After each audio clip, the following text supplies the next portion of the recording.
iniciar la grabación. Vamos a ver la primera parte de 2 de nuestro querido y canchero amigo Karl Popper.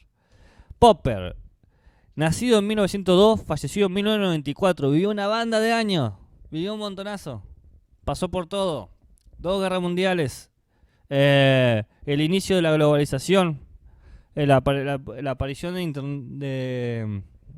del internet, la coronación de Isabel II.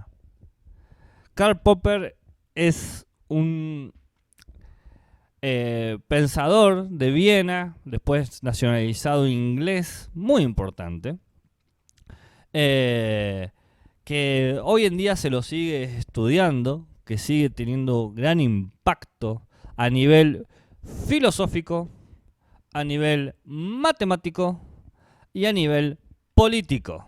Este tipo no se andaba con medias tintas. Su física, más o menos, pero su matemática, muy buena. Fíjense que él enseña en la prestigiosa escuela de economía, la London School of Economics and Political Science, ¿no? Uno de los institutos de estudios más prestigiosos del mundo. Y bueno, tiene título de caballero y también tiene varias glorificaciones. Es un tipo que tiene todo el currículum completo. Un liberal, pero de vieja escuela. Un viejo liberal inglés. El Popper se dice que tenía pocas pulgas y no tenía pelos en la lengua. Un tipo que si te tenía que decir que eras un idiota, iba y te lo decía. Y propuso un pensamiento bastante vanguardista en su momento, que luego se quedó como desestimado porque de alguna forma quedó opacado con la popularidad de Thomas Kuhn, que ya lo veremos. Pero Popper hay que pensarlo como el primero de los pensadores epistemólogos relevantes del siglo XX que hizo una crítica directa al cientificismo. Recuerden lo que hablábamos del cientificismo en la clase pasada, que era esta fe ciega hacia la ciencia que genera una idea equivocada de que el único lenguaje verdadero es el científico, de que la única manera de comprender el mundo es la ciencia, etcétera, etcétera. Él es un defensor de la ciencia, no se confundan, ojo al piojo, ojo al pi o ojo al piojo. Pero ofrece una crítica bastante contundente a la idea de ciencia que se tenía. De alguna manera critica la idea de ciencia y propone otra idea.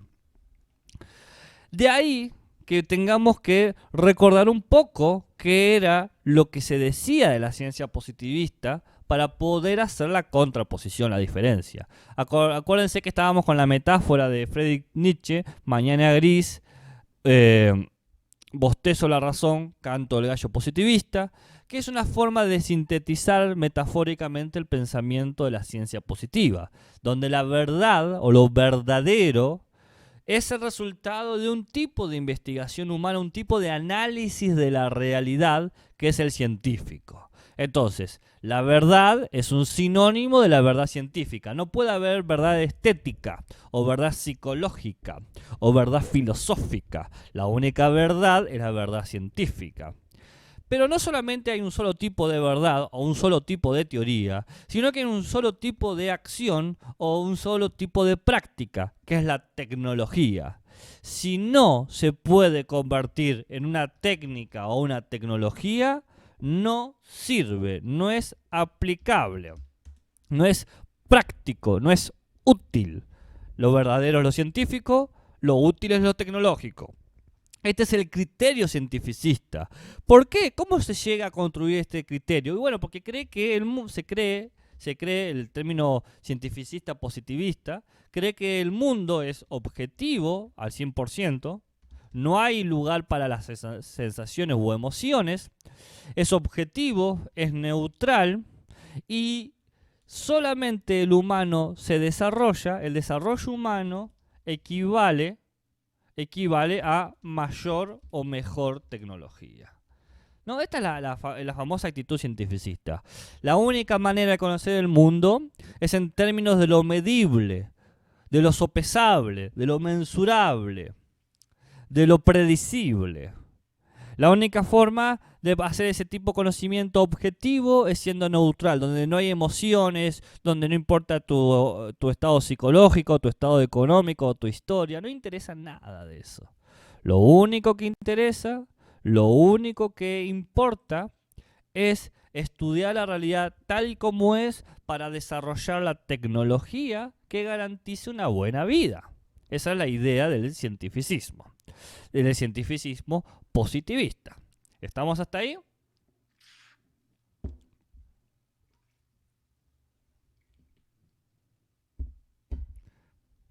No estamos. No hay Sí, nada. profe. Sí, profe. Estamos, profe. Ese sí, la verdad que le tengo menos confianza a lo que acaban de decir, ese sí. Como, sí, profe. Usted hable, que pase la hora, total. La cabeza ya no nos da para más. ¿Tan cansados están, chicos? ¿Tan desanimados están? No, se Sí. puede, le ponemos onda. No, fuera que le pongan onda. Lamentablemente sí. No sé quién dijo que sí, pero la verdad es que sí. La verdad que están muy quemados. No, profe, que no.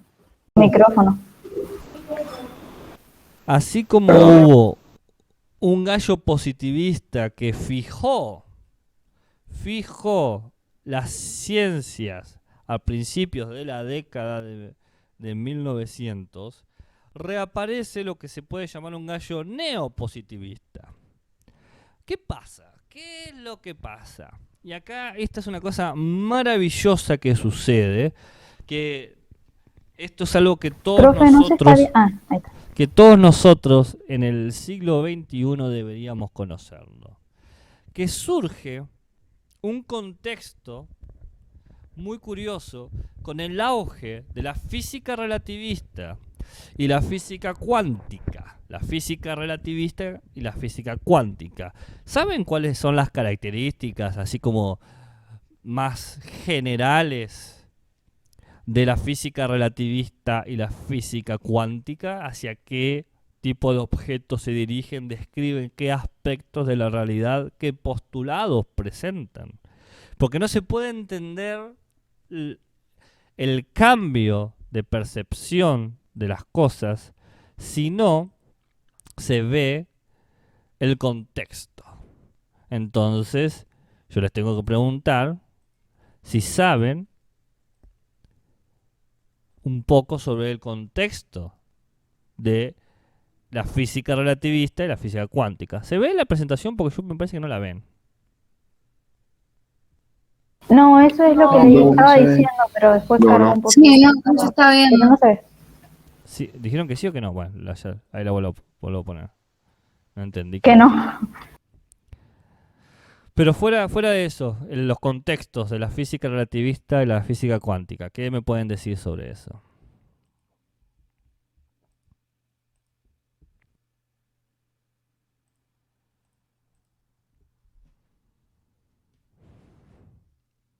¿Gente? O sea, es que conozco los nombres, pero no sé la verdad de qué van cada una. Disculpe, profe, ¿qué preguntó? ¿Cuáles son las características principales o el objeto de estudio o el recorte de la realidad que hace la física relativista y la física cuántica? La cuántica es de los fenómenos naturales. ¿Ah? ¿Y la relativista? Bueno, no sé. Bueno, que solo sé eso. La relativista del tiempo, pero no sé si es eso El lo tiempo y que el quiere espacio, escuchar. me parece.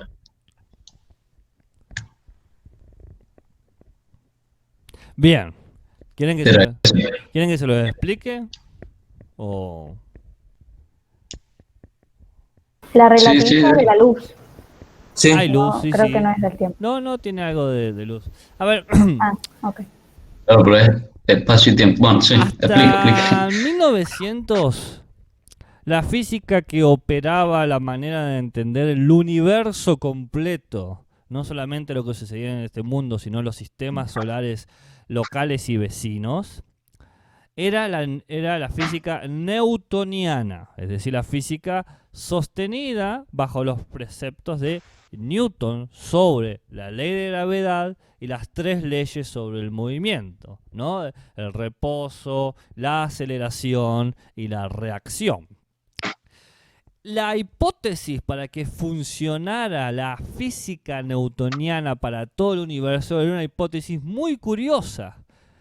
Era que tiempo y espacio son absolutos. Tiempo y espacio son absolutos. ¿Qué quiere decir que tiempo y espacio son absolutos? Que el tiempo opera de la misma manera aquí en la Tierra que allí en Plutón. Que el espacio se experimenta de la misma manera aquí en la Tierra que allí en Plutón. Que en esta galaxia que en la galaxia vecina. Era muy importante esta tesis en Newton, porque permitía explicar, por ejemplo, la inercia, porque ciertos objetos mantienen su reposo. También permitía explicar la aceleración, porque un objeto modifica su estado de reposo hacia uno de movimiento. Y también le permitía explicar la reacción, la colisión o el contacto de dos cuerpos, porque yo podía decir que así como sucede con una bala de cañón disparada por un cañón, se genera una situación de aceleración y de reacción, es decir, la bala está inerte, la explosión debajo de la bala genera una reacción que se traduce a un movimiento acelerado. Acelerado. Por ejemplo, la circunferencia que hace el cañón o un cohete. Y que todos los planetas, todos los soles, todos los asteroides se mueven en ese sentido. Parecería que la conclusión a la que hay que llegar con Newton es que todos los planetas, lunas, satélites están cayéndose. Están como cayendo porque se están moviendo constantemente en un ballet, en un baile de acción y de reacción. ¿Por qué la Tierra gira alrededor del Sol, por ejemplo? Porque la Tierra se ve en caída hacia el Sol, pero la propia fuerza de la Tierra hace que esa caída evite la colisión. Acción y reacción, aceleración y desaceleración. Por eso cuando estamos cerca del Sol, la vuelta parece más rápida que cuando estamos más lejos, se ralentece. Este universo que presenta Newton genera varios problemas. Generó varios problemas no solamente teóricos, por ejemplo, para mantener ciertas ideas, sino problemas prácticos, donde se observaban fenómenos donde parecía que el tiempo y el espacio no eran absolutos, sino relativos. Dependían del contexto de relación entre las fuerzas y los cuerpos implicados. Entonces la física relativista genera este gran giro. El tiempo y el espacio no son absolutos, son relativos a las relaciones de fuerza que hay entre los cuerpos implicados. Y aparece una nueva idea de dimensión, el espacio-tiempo. El espacio-tiempo es algo que se curva, es algo que se mueve, es algo que se traslada. Es una malla sobre la cual se colocan los demás. Como una sábana bien estirada donde vos pones una pelota y ves cómo se genera se hunde esa pelota y genera una pequeña circularidad, pues así funciona el espacio-tiempo. Es la malla llena de cuerpos donde se ven todos los movimientos. La física relativista señala que el mundo no está fijo, no está terminado, no es absoluto. Pero no solamente pasa eso, sino que aparece la física cuántica. La física cuántica habla de un nuevo aspecto de la realidad, porque para que opere el mundo como lo conocemos en términos químicos y en términos materiales, tiene que haber una composición de partículas, de elementos. Pero estos elementos tienen que cumplir ciertas características. ¿Qué características tienen que cumplir? Y una de las características que tienen que cumplir es que tienen que estar conectados constantemente, porque si las partículas no están conectadas, el sólido o el material se desvanece, se rompe. Ustedes se desintegrarían si se rompieran los enlaces cuánticos que hacen las partículas que los definen a ustedes.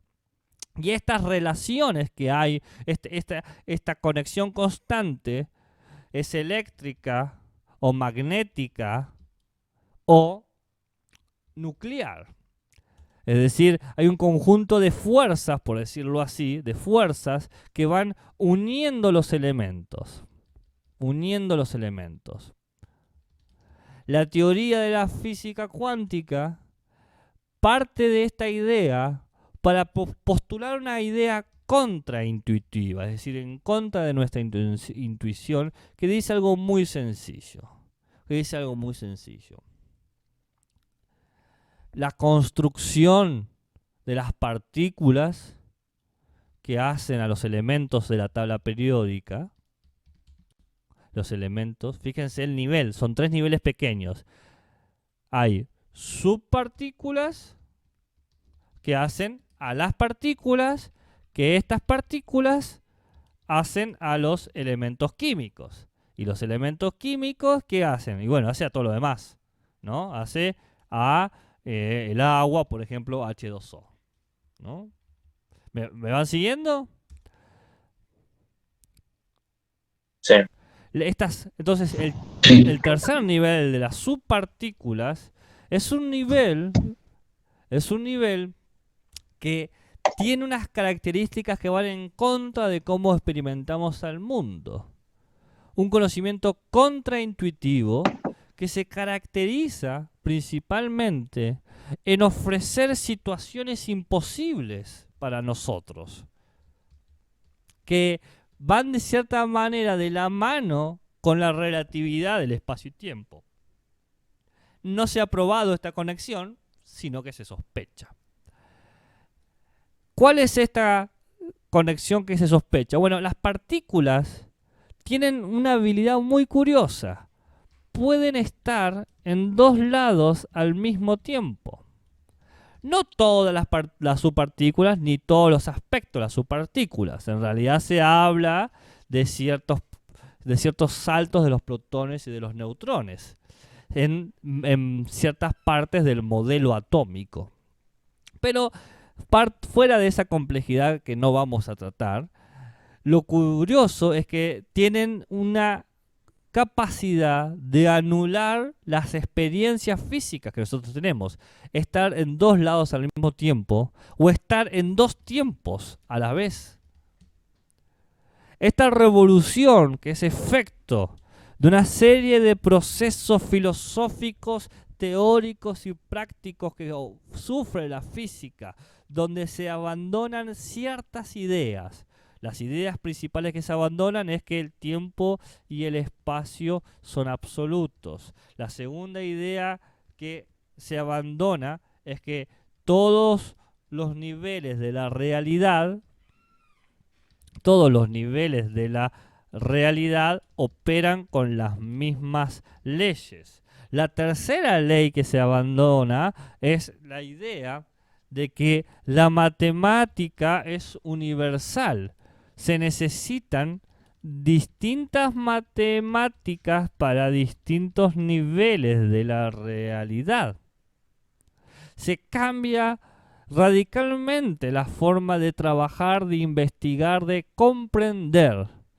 Entonces, sí, hay una fe en el positivismo, pero el positivismo ha cambiado. ¿Me escuchan? Tengo la sospecha que se ha trabado. No, sí lo sí se escucho. escucha. Sí, sí. Sí, sí se escucha. Sí, pero sí se escucha. La idea final de todo esto es que podemos sintetizar las experiencias masivas del universo, por ejemplo, el movimiento de las estrellas y las galaxias, gracias a la física relativista, y podemos sintetizar las experiencias mínimas del universo, es decir, el movimiento de las partículas, bajo la física cuántica. Fíjense que la física relativista y la física cuántica es una física que no podemos traducir a nuestros sentidos. Yo no les puedo dar ejemplos de la física relativista y la física cuántica que sea traducible a los sentidos directos. En Newton sí, yo les puedo dar el ejemplo de la bala de cañón. Pero en la física relativista tengo que hablar de galaxias que se mueven a millones de kilómetros de velocidad alrededor de agujeros negros. O sea, cosas sumamente masivas, imposibles de expresar si no es con un lenguaje programático, lógico, matemático.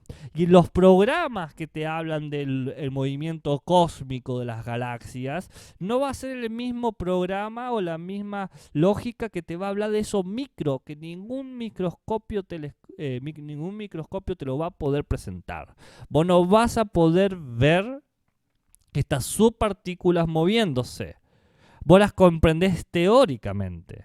Yo te puedo hablar, de ejemplo, de canicas que se chocan, o de plastilinas, o de masas que las que se pegan cosas, o de trombos que van girando. Puedo decirte eso, pero nada, todo eso son modelos engañosos, caricaturas horribles de una realidad que únicamente se comprende en términos lógicos matemáticos. La física cambia radicalmente a partir del 1900. El positivismo, la idea de buscar el hecho público, se rompe porque ya los hechos científicos no se basan en lo público, en la experiencia de todo el mundo, sino que se basa en otra forma. Sí, nos basamos en los hechos. Sí, tenemos que decir la verdad. Sí, nuestra fuente de conocimiento es la experiencia sensible, pero no nos ofrece todos los niveles de la realidad. Esta comprensión, esta nueva manera de entender la ciencia se llama neopositivismo. Porque sí, tiene una fe en la ciencia, pero se entiende que la ciencia habla de conocimientos contraintuitivos. Y esta frase, este nombre, neopositivismo, lo crea un círculo de lógicos, matemáticos, físicos, químicos, filósofos en Viena. De ahí que aparezca el famoso nombre, el Círculo de Viena. ¿Y quién participó del Círculo de Viena? Schmidt, Carnap, Weizmann, Reichberg, Gödel, Ascher, Hempel y Popper. Popper conoce el Círculo de Viena, lo toma el Círculo de Viena, y eso es lo que va a criticar. Así como Nietzsche criticó el positivismo, Popper va a criticar al neopositivismo. Así como Nietzsche criticó el positivismo porque tenía una fe ciega en el pensamiento newtoniano, en la ciencia que te descubre los hechos y no se da cuenta que el lenguaje cambia y construye realidad, los neopositivistas creen que la única forma de conocer al mundo es a través de una expresión lógica formal de hechos masivos, como puede ser el movimiento de las galaxias, o hechos mínimos, como puede ser el comportamiento de las subpartículas que comprenden o crean a los elementos de la tabla periódica. ¿Se entiende?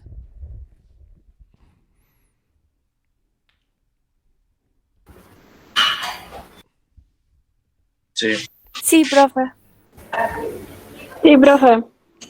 Bien, vamos a parar aquí.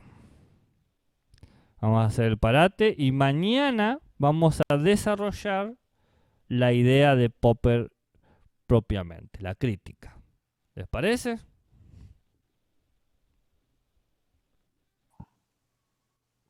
Bueno, sí. Perfecto, profe. Bueno, traten de descansar y no se quemen tanto. Muy amable. Muy bien. Adiós. Gracias, profe. Profe, gracias. Bueno, profe, muchas gracias. Nos vemos. Chao, profe. Nos vemos.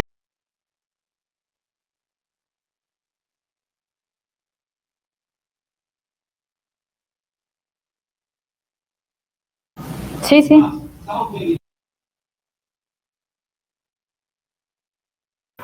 Sí, profe. Sí, profe.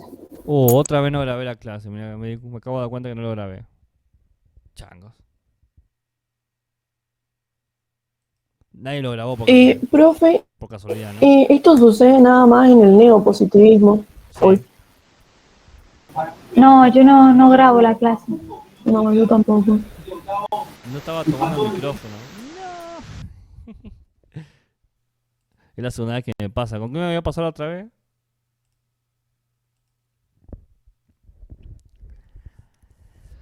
Bueno. Con el humo. El humo del progreso. Con el humo del progreso. Bueno. No se grabó. No se grabó. Qué macana. Pero ahí se está grabando, pero no se está grabando la parte que quería que se grabara. Ya está, ya fue. Todo esto lleva a dos elementos importantes. Para el neopositivismo se presentan dos cláusulas para poder distinguir qué se tiene que entender como conocimiento. Dos cláusulas, dos criterios, dos formas dos categorías. La demarcación y la enunciación. La cláusula de demarcación dice que solamente es válido el conocimiento que se expresa en términos lógicos matemáticos. Lo que quiere decir es que se hace demarca, se separa. Es así. ¿Qué es conocimiento? ¿Qué es conocimiento? Lo lógico matemático. ¿Qué no es conocimiento? Lo que no puede ser representado por la lógica y la matemática. Ejemplo el arte, ejemplo la filosofía, ejemplo la psicología. Todo eso no puede ser representado. Entonces, eso es no conocimiento, se demarca, se hace una línea. Tenemos de este lado, este lado es conocimiento científico y este otro lado es conocimiento no científico. Esa es la cláusula de demarcación. Se separa, se hace una línea, una frontera, se hace un parteaguas, se hace una distinción. La cláusula, el criterio de demarcación dice, si la única manera de tener un conocimiento significativo es si se expresa el contenido empírico de forma lógica matemática, quiere decir que lo único que vamos a considerar como conocimiento es el conocimiento científico, porque el conocimiento científico expresa la experiencia del mundo en términos lógicos matemáticos. Y aquello que no expresa en estos términos no es conocimiento, no es ciencia, es otra cosa. Ni bueno, ni malo, ni feo, ni lindo, nada. Es otra cosa, no es un problema de la ciencia, no es ni siquiera un problema para ocuparse a pensar. Es un pseudo problema, un pseudo tema, no nos interesa, le dicen los neopositivistas. Esta es la cláusula de la demarcación. Y por lo tanto, aparece otra cláusula, peor. Porque hasta este punto decíamos, bueno, ok, el arte puede no ser un conocimiento, pero vale la pena comunicarlo. Por lo menos podemos charlar sobre qué nos parece lindo o feo o bello. Pero aparece la cláusula, y esta es la peor cláusula, la de enunciación. ¿Qué cosas podemos decir? Podemos decir, dice el neopositivismo, solamente aquello que ofrezca conocimiento. Vale la pena hablar de las cosas que podemos decir con valor cognitivo, que sirven para conocer o que transmiten conocimiento. Y ya hemos dicho que la única forma de transmitir conocimiento es hablar en términos lógico-matemáticos. Por lo tanto, toda disciplina, toda propuesta, todo estudio, toda investigación, toda perspectiva que no hable en términos lógicos matemáticos, no debería ser para el neopositivismo algo digno de hablar. Ahí está el postulado de Wittgenstein. De lo que no se puede hablar, es mejor callarse. Y hay una idea ahí muy fuerte. Nos invita al silencio o a la anulación de otros saberes, porque para el neopositivismo no son saberes. Lo único que es saber es aquel conocimiento experimental, estadístico, traducido en términos lógicos matemáticos. ¿Se entiende? Sí, profe, ¿sabe? Esto, lo que no grabó, igualmente está del año pasado. Sí, seguramente. Está el video del año pasado. Pero Lo acabo de buscar y ahí está. en la misma clase de Popper. Sí, Genial. igual que el del humo del progreso. Para los chicos que todavía no hacen el trabajo, Ese también sí. está. Bueno, compartilos. Ah, ok. Entonces tenemos Los pongo por el grupo. una última cita que dice: en el caso de los neopositivistas se limitan a una concepción científica del mundo, dice Popper, que supone un mundo tal que en él es posible y adecuado el uso del método científico. O sea, el neopositivista dice que la ciencia es la mejor manera de representar al mundo porque el mundo solamente es entendible en términos científicos. No hay otra forma de entenderlo. En el caso del positivismo, en el caso de Comte, su peculiar filosofía de la historia es la piedra angular que hace de su sistema una verdadera metafísica de la humanidad, cuyas consecuencias se plasman en su concepción del conocimiento, en su idea del mundo.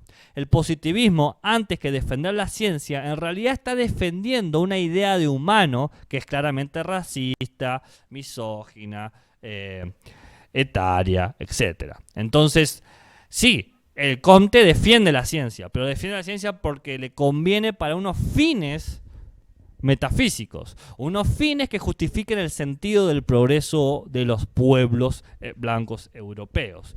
Y Popper dice, no, ese es el problema. El problema del positivismo comtiano es que utiliza la ciencia como una herramienta para justificar sus ilusiones, sus imaginaciones, su pensamiento claramente teológico. En cambio, los neopositivistas tienen otra interpretación. Dicen, yo uso la ciencia porque creo, dice el neopositivista, que no hay otra manera de conocer al mundo. La única forma demostrada y con éxito de conocer al mundo ha sido la científica. Y por lo tanto, es el único conocimiento legítimo y lo único que es digno de estudiar y de hablar. ¿Se entiende?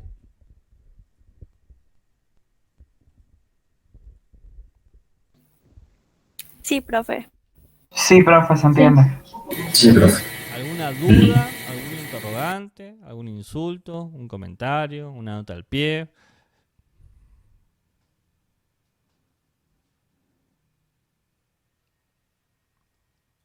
¿Ninguna? El neopositivismo, ¿a partir de qué año empieza, digamos, la idea? El neopositivismo aparece con el Círculo de Viena en 1921 y se desarrolla hasta 1936 teóricamente. O sea, se crea la teoría neopositivista y sigue vigente, sigue operando. Popper murió en el 2001, no murió hace mucho. Gracias. Como para que tengan un poco de referencia.